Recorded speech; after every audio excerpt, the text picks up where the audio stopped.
जय श्री राम। विश्वामित्र का रंभा को श्राप देकर पुनः घोर तपस्या के लिए दीक्षा लेना।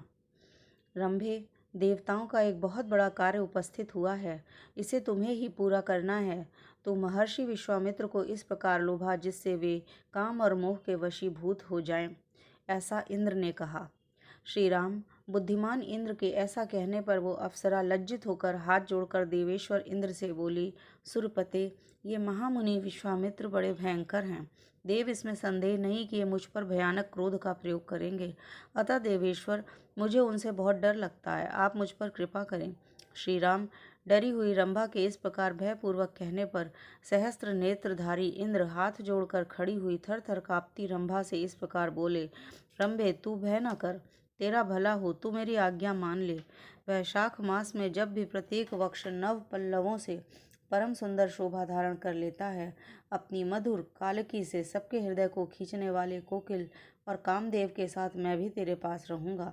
भद्रे, तू अपने परम कांतिमान रूप को हाव भाव आदि विविध गुणों से संपन्न करके उसके द्वारा विश्वामित्र मुनि को तपस्या से विचलित कर दे। देवराज का यह वचन सुनकर उस पर मधुर मुस्कान वाली सुंदरी अप्सरा ने परम उत्तम रूप बनाकर विश्वामित्र को लुभाना आरंभ किया। विश्वामित्र ने मीठी बोली बोलने वाले कोकिल की मधुर काकली सुनी। उन्होंने प्रसन्न चित्त होकर जब उस ओर दृष्टिपात किया तब सामने रंभा खड़ी दिखाई दी। कोकिल के कलरव, रंभा के अनुपम गीत और अप्रत्याशित दर्शन से मुनि के मन में संदेह हो गया। देवराज का वह सारा कुचक्र उनकी समझ में आ गया।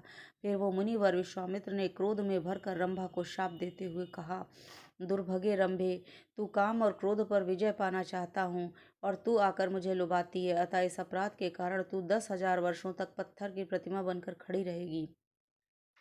रंभे, शाप का समय पूरा हो जाने के बाद एक महान तेजस्वी तपोबल संपन्न ब्राह्मण ब्रह्मा जी के पुत्र वशिष्ठ मेरे क्रोध से कलुषित तेरा उद्धार करेंगे।